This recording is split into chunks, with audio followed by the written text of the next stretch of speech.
de la Fraternité Jeune pour le Saint-Esprit, paroisse Notre-Dame de la Tendresse. Je dis merci à tous les panélistes. J'ai pris la table ronde en cours sur Radio Espoir lorsque je venais à la paroisse. Et je ne sais pas c'est lequel intervenant qui parlait, mais quand je suis entré, c'est le professeur en blanc qui parlait, donc je suppose que c'était lui qui parlait. Donc ma question s'adresse à lui.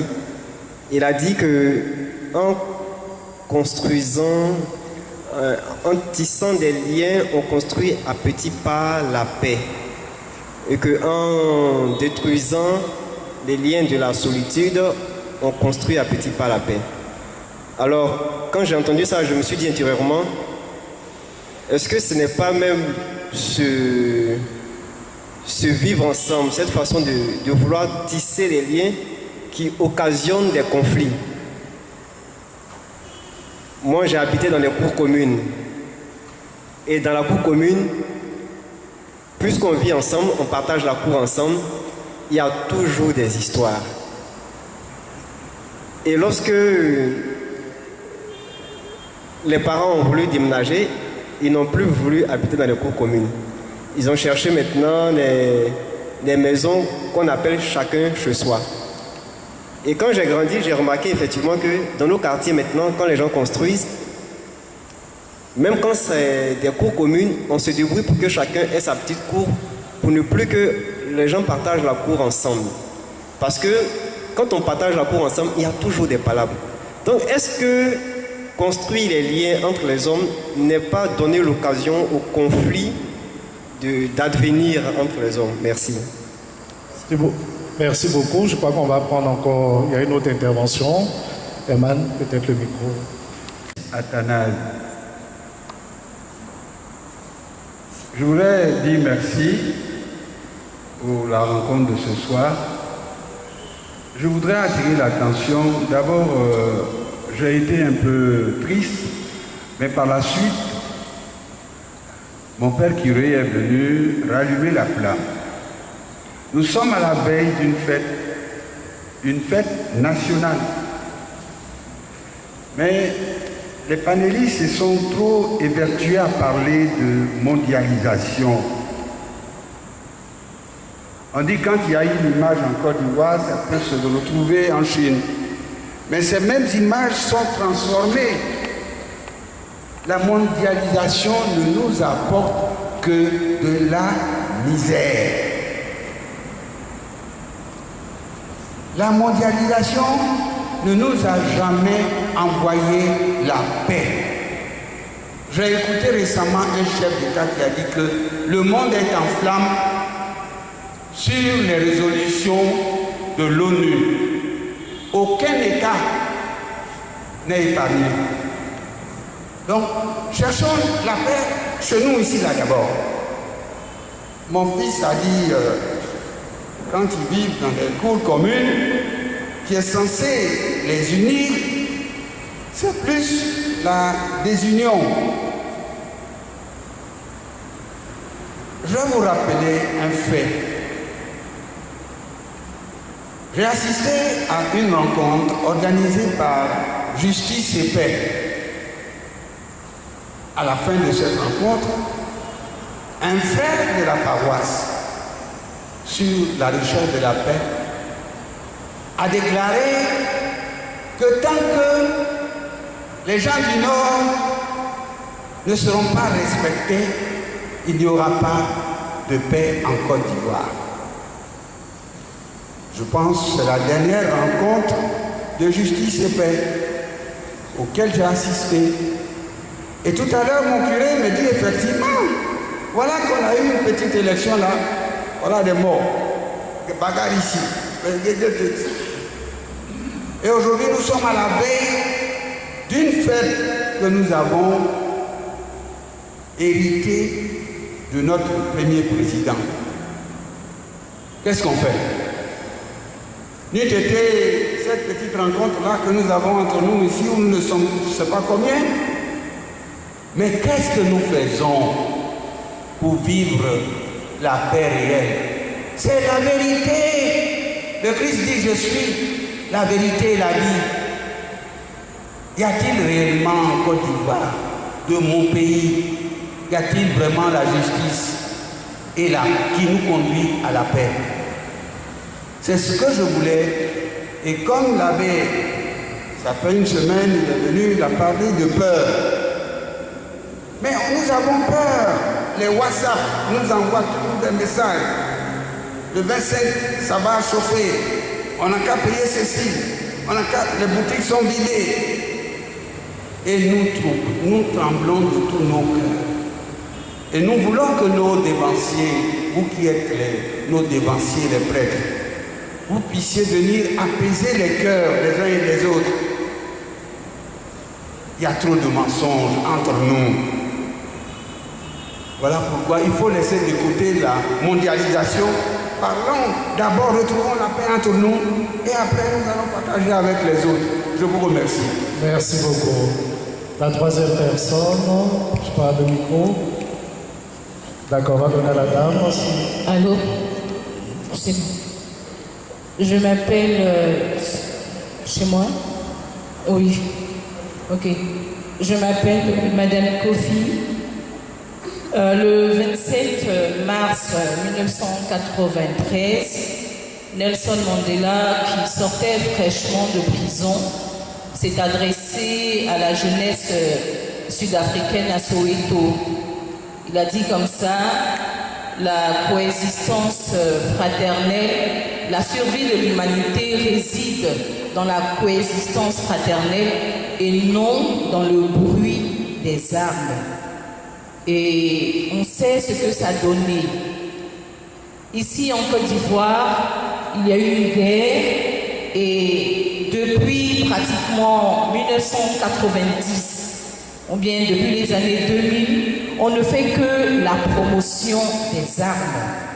Aujourd'hui, des enfants veulent être militaires, veulent être policiers, parce qu'ils veulent s'enrichir, ils veulent avoir l'argent facile. Moi, je voudrais savoir quelle est la voix de l'Église.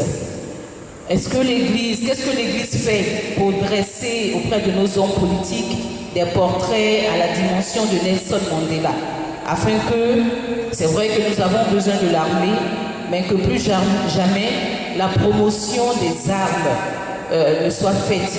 Quand nous avons vu ce qui s'est passé récemment aux élections municipales, on a continué de faire la promotion des armes. Des résultats ont été proclamés, ont été validés parce que les armes ont triomphé. Et jusqu'à présent, la voix de l'Église, enfin selon moi, s'est tue. Quelle est la voix de l'Église dans cette promotion des armes? Et qu'est-ce que l'Église fait pour nous construire des portraits à l'image de Nelson Mandela qui sort de prison et qui réussit à calmer son peuple, toute la jeunesse de Soweto qui était prête à prendre les armes pour faire partir l'ennemi blanc. Merci beaucoup Madame Kofi. Je crois qu'il y a une dernière intervention, c'est une dame aussi. On y va avec elle.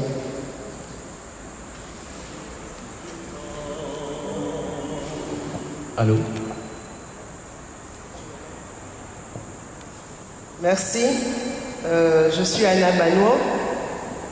Mon intervention est une sorte de contribution qui s'inscrit dans une perspective de dialogue intergénérationnel. Et je me fais le porte-parole d'adolescents qui ont participé à un camp de formation en 2007. Je ne pense pas que j'ai la possibilité de vous montrer leurs œuvres plastiques, mais je voudrais tout simplement vous présenter ceci qui portait sur la cohésion sociale. Et l'un des jeunes fait donc le Christ en croix. Et il y a marqué derrière, quand je ferme les yeux, l'unique image qui m'est apparue, vous pouvez lire au verso, le Christ en croix. Jésus sur la croix.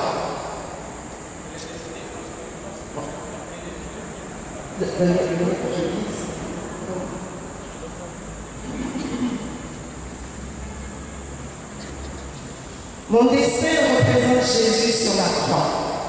Je l'ai dessiné parce que lorsque j'ai fermé les yeux, ça a été la première image et la seule qui est apparue dans ma mémoire. Lorsque je dessinais, c'est comme si quelqu'un guidait ma main. Et là, nous étions en 2007 à Tchapoul.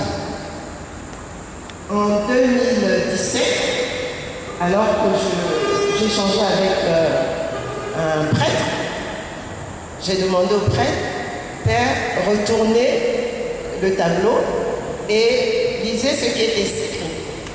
Contre toute attente, nous voyons le Christ qui apparaît à nouveau le 1er décembre 2017. Et cette fois-ci, écrivant le nom du jeune. Il avait 17 ans à l'époque, il en a 27, 28 aujourd'hui. Donc, ceci, je vous soumets. Je dis, on se retrouve là, entre adultes. Où sont les jeunes? On aurait pu inviter un jeune à cette table ronde. Pourquoi cette omission? Pouvons-nous construire la paix sans entendre les jeunes? Le Christ nous interpelle. Et quand vous voyez les différentes œuvres des jeunes, c'est les cœurs. Les cœurs. Les cœurs. Des personnages dans les cœurs. C'est ceci aux panélistes et qui nous répondent. Qui répondent à l'interpellation des jeunes. Merci.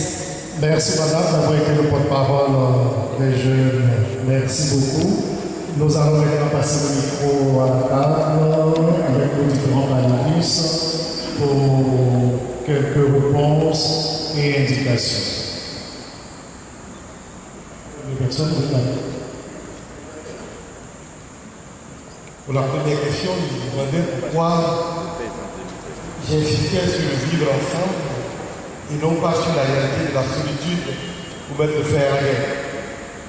Et comme il a dit, il descendait du taxi, donc peut-être qu'il n'a pas suivi après ce que j'ai dit du taxi à là, il a dû sauter des choses.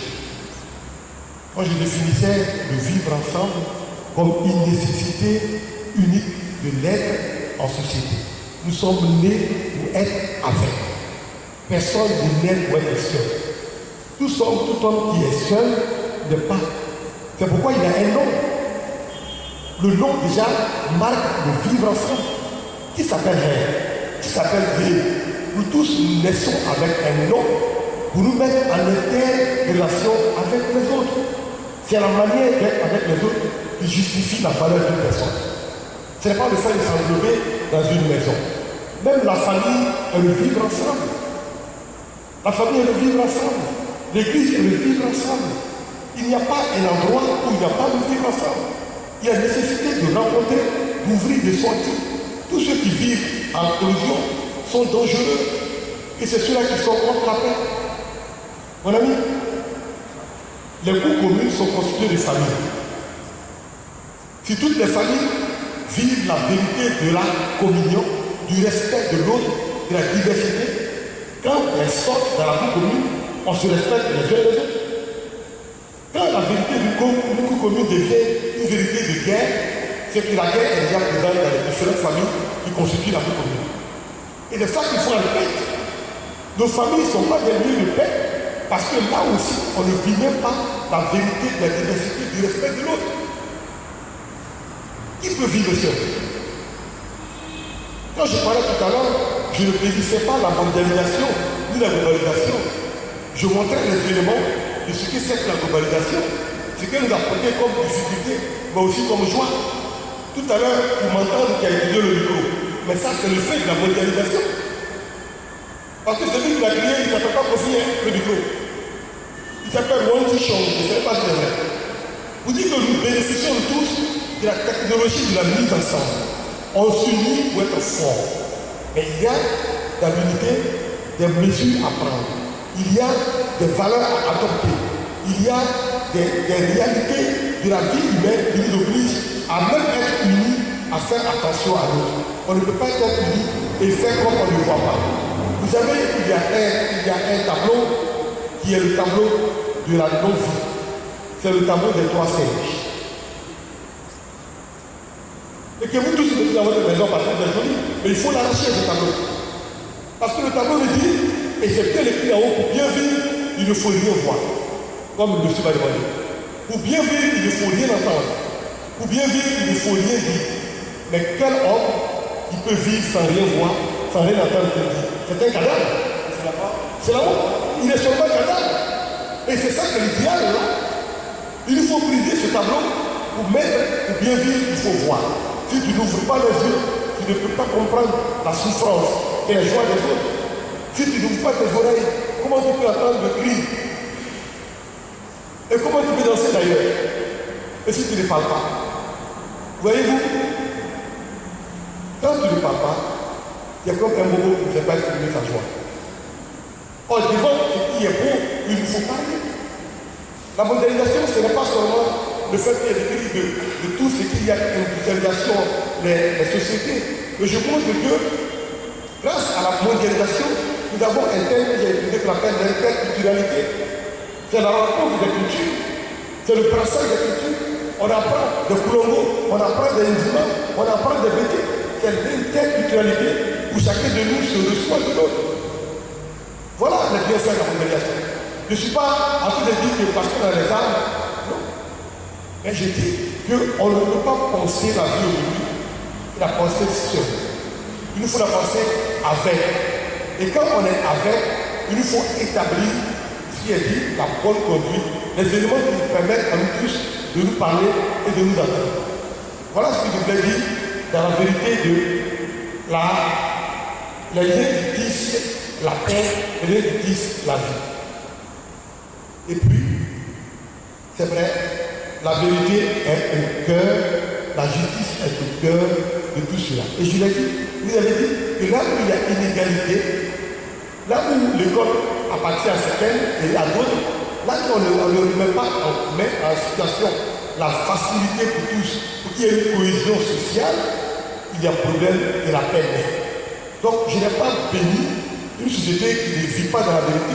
Au contraire, j'en ai appelé à la vérité, à la justice, au travail, à l'honnêteté et au sens de la personnalité.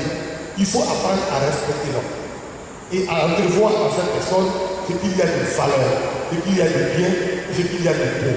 Voilà ce que je voulais dire tout à l'heure, peut-être rapidement. Et c'est cela qui est important pour moi. C'est important pour moi. La promotion des armes. C'est vrai que peut-être qu'on ne parle pas beaucoup. Mais en Côte d'Ivoire ici, nous avons une aumônerie des armées. Sur chaque diocèse, il y a un aumônier militaire qui approche les militaires, gendarmes, policiers et autres pour leur expliquer la valeur de la vie et comment être militaire sans ôter la vie des autres. Sans ôter la vie des autres. Hier, sur ma page, j'ai écrit cela et je m'arrête. Je rêve que l'esprit chrétien envahisse la politique. Paix, joie, bonheur arrivera dans notre monde. L'esprit chrétien, ce n'est pas seulement les prêtres, c'est vous. Quand on parle de politique, il n'y a pas eu de prêtre candidat à la mairie de Plateau Cocody. Hein? Il n'y a pas eu. Et ce sont nos chrétiens qui étaient candidats. C'est vous qui étiez candidat. Avec quel esprit êtes-vous entré en politique? Avec quel esprit? Mais qu'est-ce qu'on doit dire à un chrétien? Que quand tu as perdu, tu as perdu. C'est pas la vérité ça? Mais on va venir enseigner encore comment? Moi j'appelle un candidat que je connais comme un ami, tu as perdu. Il dit bon, on va voir. Il dit mais tu as perdu, tu n'as pas perdu, il dit on va voir. Alors apprenons souvent nous aussi à dire les choses. La paix naît dès les instants dans le cœur et en famille. Les jeunes, je suis désolé qu'il n'y ait pas de jeunes, il y en a. Mais j'aurais bien voulu trouver et les jeunes et les enfants et tout le monde. Mais ça en fait, madame, en venant, tu dois dire venir ton fils. Chacun doit dire venir avec son enfant, jeune. Et nous serons tous ensemble ici, enfants, jeunes et parents. Mais vous êtes venus sans vos enfants. Ça aussi, c'est une problématique, elle a raison. Qui est venu avec son enfant?